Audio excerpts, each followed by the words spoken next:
Innermost Podcast, where we explore, acknowledge, set right, and show gratitude for our deepest, most private, inward thoughts, emotions, and experiences. As always, you can write to the show and share your thoughts and experiences or a story that you would like to share on the podcast at the Innermost Podcast at gmail.com. You can also follow us on Instagram at the Innermost Podcast. I'm your host, K-Joy. Welcome to the Innermost. It is Juneteenth, 2025. We're cooking at about 2:48 p.m. I'm here today with my lovely husband. Yes, sir. And my wonderful brother in love. LaVar, how y'all doing? All right. We're just here with a Juneteenth special for all of our people out there, all of our listeners out there. We're so happy to be here today. It is Thursday, June 19th, 2025. Such a special occasion that Juneteenth would become a federal holiday, something that most people all over the world and America is still trying to get used to, giving us our flowers. In 1963, the Emancipation Proclamation was signed, but it wasn't until 2 years later, on June 19th, 1865, where all the slaves were free and had knowledge of their freedom. So we're here to celebrate that freedom today. All right, well, let's get this show started. We just want to go over some interesting things with the culture today, but before we get into that, I do want to get into a couple of questions here about finance, about the culture. I know we have our NBA Finals tonight. Who we looking at tonight? Who playing, y'all? We got OKC and, sorry if I sound like I'm yelling. But, yeah, we got OKC and we got Indiana playing tonight, and I'm looking for OKC to pull this one off. All right, you got OKC. Who you got, VAR? I got OKC all the way. All right, who you looking to perform tonight, VAR? Not Halliburton. Not Hallie. No, he might not be playing tonight, so SGA for sure. Okay. Who's the other guy, the other cat, man? Jalen Williams? Yeah, Jalen Williams. Yeah, he good. Yeah. Everybody on OKC. Yeah, OKC, they got a real nice talented team. Well, they all talk proper, too. all of them. Every single last one of them. No, I like it, though, because they black and they talk proper. Okay, so do you think that enhances their game in any way?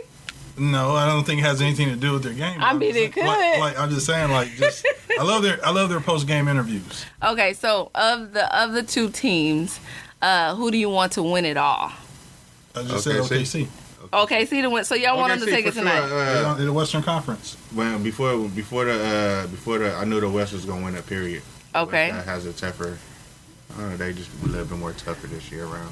Okay, so I mean, I hear y'all. I hear what you're saying with OKC, but let's look at the money line. Let's see how the books feel about it. So we got OKC right now with minus 220, and the spread is at 6. What are your thoughts on the spread, babe? I would take OKC at minus 6. Okay, and VAR? OKC with the 6. They've been got to.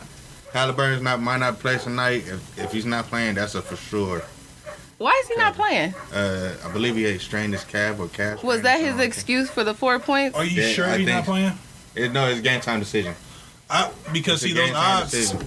This could be tricky here because right now, based on these odds, they're assuming that he's playing. There's no way that they're going to give them a 6-point spread with Halliburton not being out. It's the playoffs too, so you can't expect them to really be out, but. It's OKC. I think they'll be able to pull it out. Okay, so here's where it gets tricky. You got naysayers. I know we big sports fans in this family, sports bettors in this family. You got naysayers when it comes to sports betting. What are the factors that you think can affect the game? We got a game time decision on one of the biggest players on the Pacers. I was kind of pissed off on some of the calls on the ref early in the playoff before the finals. What are some of the things that you think that could affect possibly this money line and the outcome of this game tonight? Do you think it's gonna be legit, or what you got? I'll let LaVar go. The only thing what will make it let me see. What will make it legit if Halliburton don't play? If he don't play, OKC definitely is gonna win. If they gonna cover the points, not for sure if they gonna cover the points, but will they win? Definitely, because that's less focus where they can put more focus on the other players. They ain't got to focus on that kid, on that star player. So what could make you suspicious? What will make you suspicious? Say all these things come up and then he doesn't play, and then just say OKC still doesn't pull off the win. Would that make you like, they playing with us? Well, it's let me cut in here. It's playoff basketball, or I'm sorry, championship basketball. Okay. So the momentum is anywhere. Okay. Just like, you know, you can be somebody in the boxing ring and just look at what happened to Javante. Right, an underdog beat him. So you can never be too favored on one team. You know what I'm saying? You can't never just rule out that it's a sealed deal. You know what I'm saying? Because this is championship basketball. And Indiana, I kind of like how they do play a lot of good defense. They hustlers. Yeah. That's what I was getting at too. They're at home for one. Pacers are at home. They're playing at home. Mm-hmm. They're disciplined. And they're very disciplined. Both teams have good defense. Both teams have good defense. But I think when it comes to defense, I think the Pacers has the edge on the defense, though. Nice. Shout out to the brothers playing tonight, NBA Finals. It is Juneteenth. One thing we got to acknowledge is the black presence in NBA basketball. When you think of the NBA, just going back along your black experience in your life, who are some of your favorite black athletes that come to mind? Black athlete, you talking about black basketball? NBA. Okay, you got Michael Jordan, number one, Kobe Bryant, you got Shaq. Is that in order? No, this is not in order. You got Karl Malone, you got Gary Payton, I'm going to say Sean Payton, that's the New Orleans coach, or Denver Broncos coach. You got Ron Artest. You had I ain't heard that name in a while. Sean Kemp. You know, you had Charles Barkley. You had Stephon Marbury. You had all these different people. You had AI. I can't miss AI. So, yeah, those are all the ballers. We had so much richness in the NBA, you know? Right. And I think the game transformed. I think it digressed a little bit, or went reclined. It's not as tough as it used to be, but everybody's trying to hit threes now. Do you agree with some of the top players that he named? Definitely, all of them. Okay, who was your favorite player thinking back to watch? Basketball wise? Yeah. Basketball. Honestly, I'm not a big basketball fan, but I am a big Durant. Ooh, Durant. Fan, so. Okay. What type of styles are more appealing to y'all? Because, see, what I'm getting at, the cool thing about it, our culture, is that whether you a fan or not a certain thing, we make people watch. You know what I mean? Even when it comes to Simone Biles, like when we start doing our thing, we do stuff in a certain way that'll make people watch stuff that you don't even know about. They'll have you, Serena Williams had us out here watching tennis. You understand what I'm saying? We got that juice as a people. And the sad part about it is, you know, we are dependent on in America so much to basically filter in money into these athletic institutions and things like that. Where does that make you feel proud? Like when you see performance like that at its top level and it's mostly us in those areas, how does that make you feel? Yeah, look at Coco Gauff. She doing her thing. She the next up and coming. Right. Look at the girl from softball who's getting paid $2 million over at Texas Tech. Yes. Oh man, we were just talking about her last week. I don't know her name either, but I know she making a meal. Yeah, definitely. More than WNBA. Yeah. In college, so you know. Yeah, I think I said this last week on the show.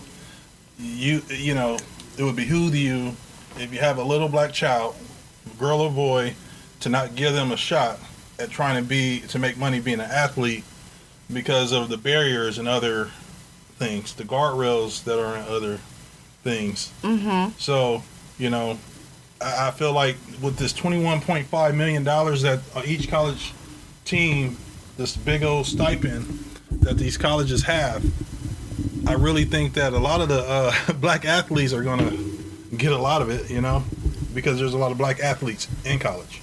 Unless it's a school like, Ivy League school or whatnot. Yeah. Do they even do Ivy Leagues? I wonder. Well, they got to get some sort of NIL, right? Do they get NIL or is it just for the D1 level?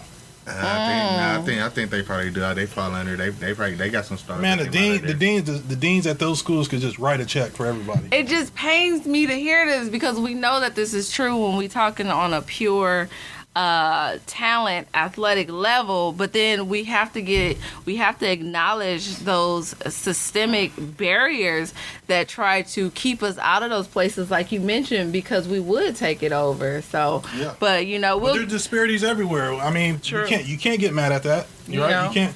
You can't get mad at that.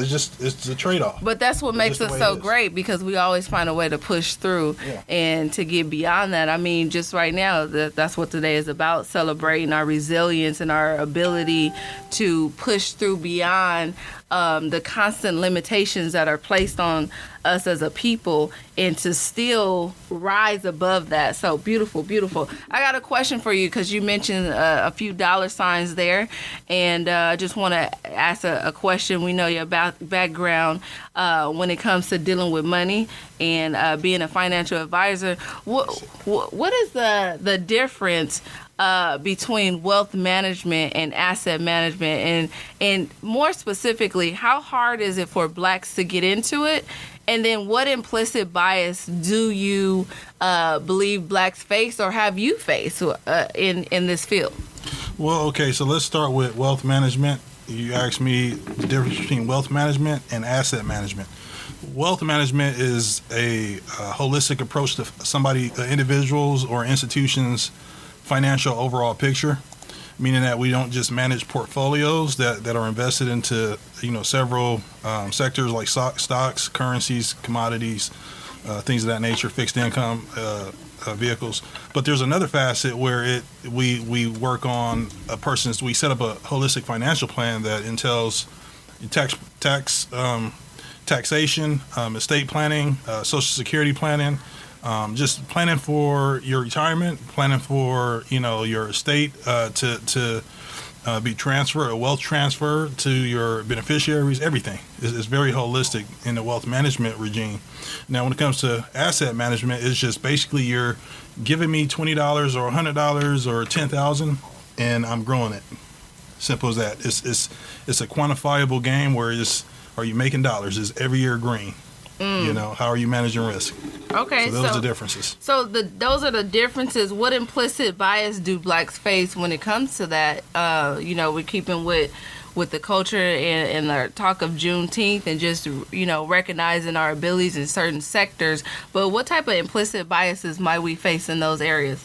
Well, like you said, wealth management firms, we're faced with challenges with implicit biases. Some that are like unconscious assumptions that can influence like client interaction. That's psychological too, right? These biases can shape how services are offered and who gets prioritized. Mm-hmm. In contrast to that, asset management focuses purely on growing capital. So it's a space that's driven by data. Like I said, it's quantifiable with less client facing. This structure allows asset managers to sidestep some of the, implicit biases that can arise from. So in other words, ain't nobody looking at you, judging you. They looking at numbers. They're looking at numbers. That basically. Yeah, two of the biggest African American asset managers, Eddie C. Brown. Shout out to Eddie C. Brown on this Juneteenth. Go for it. Yeah, he got his firm out in Baltimore. How did he get started? Give us a little history on that. He was the first black person at T. Rowe Price. He was the first black portfolio manager at T. Rowe Price. He's one of my heroes, somebody I look up to, like a Michael Jordan or a Ken Griffey. Nice. And he worked there. He worked his butt off, and he ended up taking a big risk. Obviously, T. Rowe Price was really paying him lucratively to where he was able to take leave and have a big lump sum of money that they could live off to build their company. And they built their company, Brown Capital, out in Baltimore, Maryland. Oh. And then there's another guy, Jim. Jim Rogers, mm-hmm. Aristotle. I think it's Aristotle Capital Management. He's another pioneer. Black pioneer in the finance industry, and it's asset management. Wow. So Eddie C. Brown, he's an asset manager. John Rogers is an asset manager as well for Aristotle Capital Management. Wow. And so, they built their firms. They have more than $1 billion assets under management. They have a variety. They're diversified, firms. It's not just all blacks, it's everybody. Right. Asian, Hispanic, whites, whatever. It's diversified. I mean, I think we good for that too as a people. That a lot of what needs to be recognized. We were celebrating Juneteenth, but a lot of the rights that we fought for, we discussed this when we were talking about the immigration situation that's going on, the riots that was taking place, the protests that was taking place in LA. Is that we literally put the blood. Lost blood, shed blood for rights of all people that, immigrants, different people wouldn't have the freedoms that they have if we hadn't paved that way or fought those battles on a grand scheme for everybody. So, going back to what you said, diversity and things of that nature is that when we do stuff, that's the heart of who we are. Yeah. You know what I mean? That separates us is that it helps all people. And so, I commend those the African Americans that are actually in wealth management. Mm-hmm. And I think that not to just throw shade on wealth management at all, because I'm in wealth management. It's a very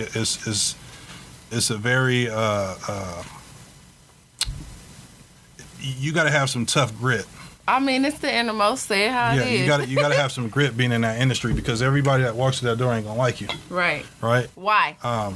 Like I said, there's some implicit biases that go on, and sometimes it's not just race; it could be age as well. Yeah. It could be gender. Yeah. It could be all that stuff. But it takes a lot of grit, because there's no quantifiable metric other than having clean nails and being aesthetically appealing to people. People want to know, like, and trust who they have this prejudice with, or who they perceive as.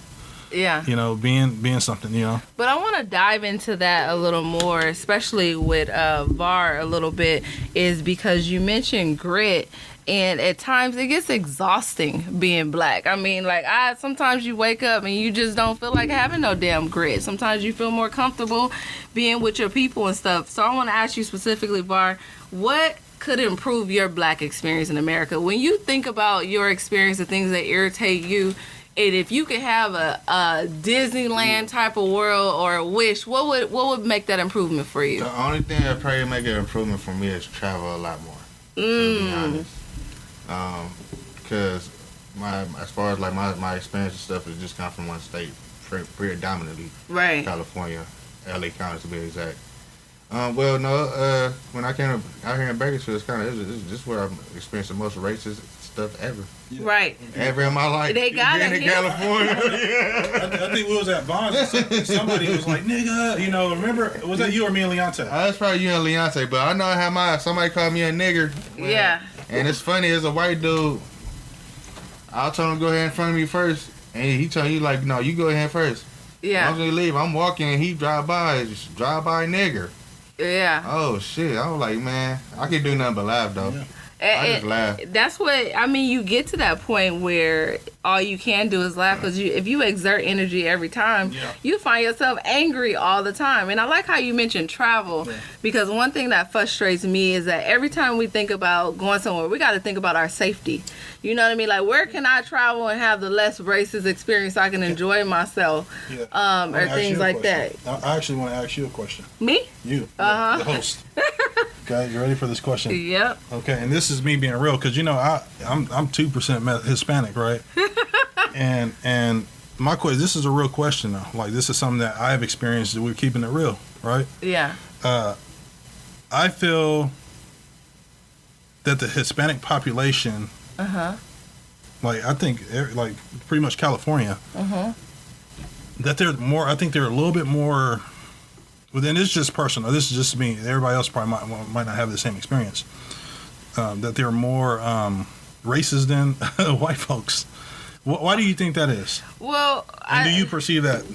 Of course. Yeah. I think that is because the system is designed to make people hate us. and they not just Hispanics, but a lot of foreigners, immigrants, other races and nationalities of people, they are taught to stay away from blackness. And so that you're seeing I would call it a correction right now. We talk about correction in terms of, stocks and things of that matter. When you talk about it, is where they're starting to realize a lot of them don't know American history. Yeah. And although they live off of and they benefit from, they don't have respect for what our ancestors have done to give them what they've given them.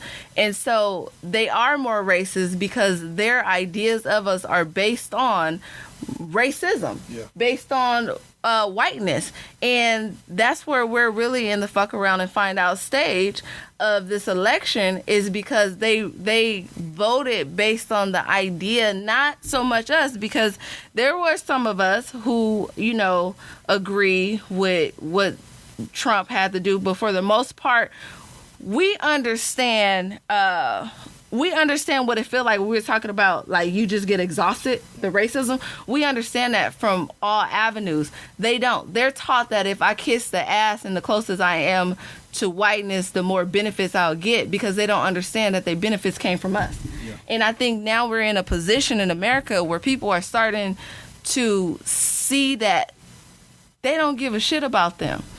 And they starting to look into our experience and learn more about us as a people. Yeah. And if you notice, even after like the George Floyd thing or all this stuff, you start to have people being randomly a little bit more kinder than you to you in the grocery store or different places. A black person, you like, hey, wait a minute, why are you so damn nice? It's almost scary. So of course, I see it as an educator. Sometimes I think they're showing out too, like just to like kind of show off. Well, it could be. I mean, it could be them showing off just to, it's almost what they call it, racial tokenism. Like, I think they really don't know. I think because one thing you learn. Let me make no, most of them though. We got a lot of Hispanic family members. But most of them, because even what I learned about a Hispanic, Latino, is that in their culture, they have a lot of racial issues in their culture. Yeah. Where light skin. Yes, the darker ones, they treat colorism bad in their culture, and whereas we know how to identify it. And that's not just with Mexicans, that's where the Asians and exactly and all the other cultures too. Exactly, and where plays a big effect. And they don't know the difference. That's why Japanese, you see them all looking close to white. Right, and I think what's sad about for them is they're not educated on this, and that's why it's such a push to get rid of that education in the history. Whereas we know the difference. That's why we can be like, fuck it, I don't care. Call me what you want to call me, because we looking at them like you don't even understand colorism in your culture, and they just now starting to understand shit we've been understanding for years. And so, of course, I see it as an educator. A lot of my students, I have more Hispanic students. I had to stop my class and educate my students because I had one of my Hispanic students call somebody a nigga in the classroom, and I had to check it and get it and get into the history of that. And as a black teacher, I had to really explain to them in their 12-year-old way the effects of that. They really don't know. So yeah, you're absolutely right on that. Yeah, absolutely. Yep. I wanted to get back into what you were saying, Var, about travel too, is because it's a shame that we have to have this headache about going different places, experiencing different things. We got to have our shit lined up in order because a trip here or there might be your safety on the line. We already know the downfalls of all those things, but I'm hoping that that'll get better. I have another question for you. How do you feel about America in general hating our black skin, but they hate you but love your culture? I hear more people bumping the music. Dude, you go to my son's the slang. Just go to my son's high school. It's a private school. And I kid you not, like these kids, I wonder what their parents be feeling because they be playing some slapper, like some real slappers. You know what I'm saying? Like, And I'm like, damn, like, you know, because every baseball player at home, they get to come out to the song they want to play, and they be saying like, you know, in this and in that, and it's crazy. What you think about it, Var? I was gonna say something, but I'm not. I'm gonna keep it. No, go for it. I think honestly, they love us. To be honest, they just jealous. Yes. And I'm gonna say this because I'm a bachelor, especially when it comes to the women. I think they love our dark skin. They do love it. Why does it come across as hate, or what is that? Is it the jealousy? I think it's jealousy for sure, 100%. It's jealousy. And they not understanding. They just have an understanding of our culture and our background. Our resilience. Yeah, be very resilient. Our flavor. Yeah. They don't have an understanding of it. So they jealous because they just don't understand. And that just goes to ignorance. Yeah, absolutely. So. I mean, when Kendrick Lamar did the Super Bowl halftime show, I mean, people were mad about that. And we sitting here like, shit, he had the guts to do it. They were upset about it. That's crazy. Here go another question for you before we get into some other things and get ready to wrap this thing up. What uplifting words do you want to say to your people on this Juneteenth? If you had to get rid of like the negative things and all that, like what could you say that we can, on our level, a living room talk, living room conversation that is between us? What you got to say to your folks?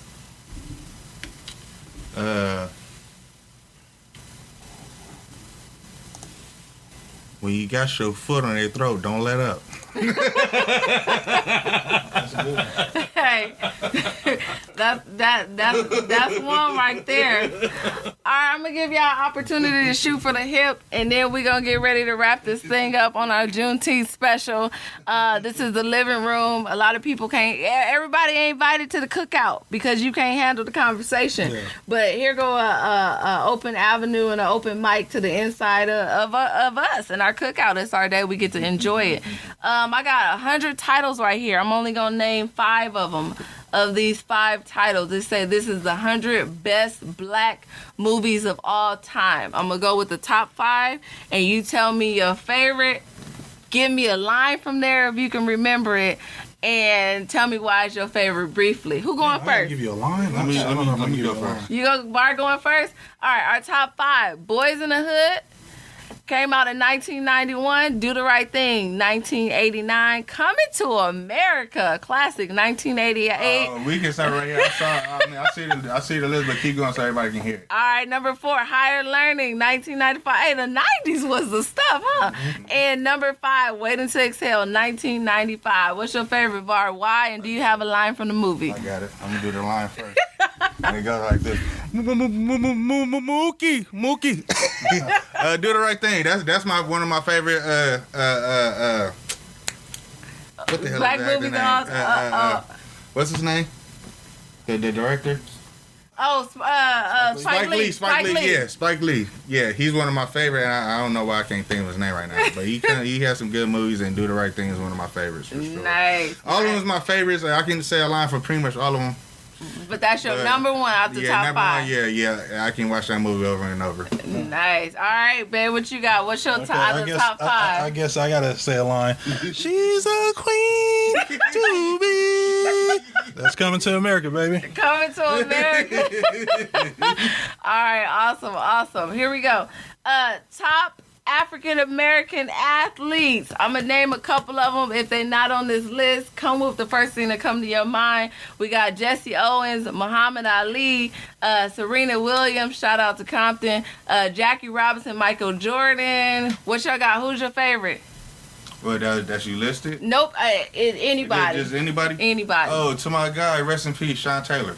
Sean Taylor, I remember the day you found out that he passed away. He got shot. Yeah, I remember. We was in Minnesota. They say he got shot in the leg. I'm like, oh, that big dude. Yeah, it was like he handled it. Next thing you know, he did. Crazy. What about you? Favorite athlete? Favorite athlete? Honestly, there's a tie. I got 2. I got a 1A and a 1B. Okay. All right, my 1A is Ken Griffey Jr. Okay. Because I always used to emulate him. I'm lefty. He batted left hand. He was an awesome outfielder. And then my 1B is Jerry Rice. Jerry Rice, one of my favorites. I played the receiver position. He has so many great numbers. He did it. I don't think nobody really respect the fact that he did it in his 40s. He had over 1,000 yards in his 40s. Yeah. Who does that? Like I could barely move right now. I'm 38. That's crazy. That's crazy. All right, I'm going to give y'all a chance to go really quick with your NFL, college football, fall predictions while it's early. We can get it on record, and then we're going to go ahead and wrap up our Juneteenth special, keeping in line with our Juneteenth and our brothers out there. What's your expectation? What are going to be some of the teams in the playoffs? You got any shout-outs to any special players on this Juneteenth? What you looking forward to? Who want to go first? I'll let Lamar go first. All right. College football and NFL. NFL-wise, my team, Baltimore, shit, we stacked right now. You got a black quarterback. Yeah, Lamar Jackson over there doing the stuff out there in BMO. So, we got Ravens for sure.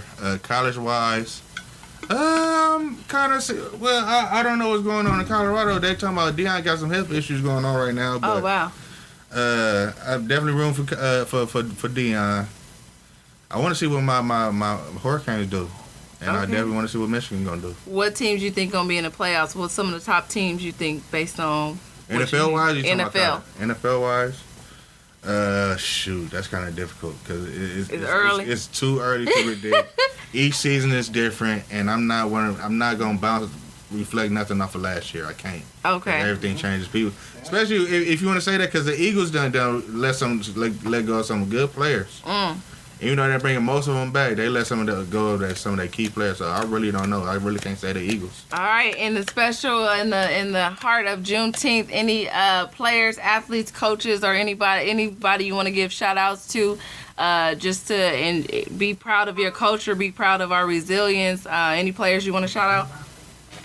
I'm gonna give a shout out to Lamar Jackson, man. Lamar Jackson. Y'all keep doing your stuff over there and keep being a great leader. Yeah. His mom is his mom is like his manager or something. Yeah, that's the agent. She the one that's agent, giving him all the money. Nice. So keeping it in the family, that's just like Jaden Daniels. Nice. We doing our thing. His mom is a little over-pressing though. All right, what you got? I like how she shook Juju Watkins out of her seat. That was a holy matrimony right there. All right, NFL predictions, college predictions. Any shout outs you want to give to any players or any kudos? And playoffs. Playoff. You could take it away. You got it. All right, for NFL, my mob squad, Rams.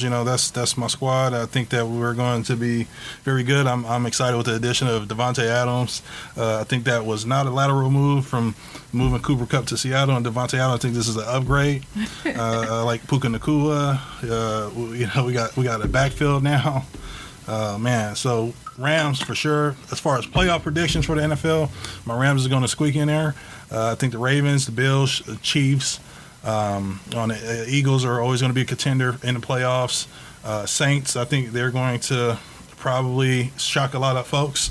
I'm trying to think here. Green Bay is definitely going to always be a contender. Jordan Love is a successful quarterback. And then they putting the defense around him. Jair Alexander is over in Baltimore now. And, he's one of my favorite corners. He's pretty aggressive. College, man. Oh, I'm so excited about college, especially with just – I love how football introduced itself. Yeah. Right? You got the college football game, college football 26 coming out. You got Madden 26 coming out. I'm just so excited. So, for college, Ohio State all the way. Okay. They're just too dominant. It's like a quarterback and receiver there. They got good quarterbacks after quarterback. I'm very excited to see Jeremiah Smith. I think he's going to be, the number one receiver. I like Jordan Tyson from Arizona State. There's a lot of great players out there. I think Clemson is going to make its way. Texas University with I can't wait to see Arch Manning out there. So I'm excited. It's going to be some great football this year. I think Michigan makes a rebound from last year. I think they start getting their stuff together. Yeah. Nice. Good to hear it. Well, that's our special for today. It's been lovely talking to y'all. Like nobody could. Y'all explained it all in sports. It was fun, enjoying it. Thank you so much for hanging out with us, for taking your valuable time to address some of those thoughts, opinions that often only reside in the innermost. Shout out to the Dodgers tonight, playing the Padres for the fourth time. Dave Roberts, Mookie Betts. We got some family members. Yeah, he got ejected the other night. Got some family members going out to the Dodger game. Just so proud to be Black American. You know, people hear our story and they want to say, woe is us, but we don't feel like woe is us. We stick our chin up and we know our history and we're proud about it. And that's why we can laugh when other people can't laugh. And that's why we can come together in ways that other people don't understand and never will understand, because we bounded, we bond together through our experience, and no matter what, we understand each other. So happy Juneteenth. Take care. Never abandon your innermost thoughts, opinions, being. God bless. Don't stay whack. Stay black.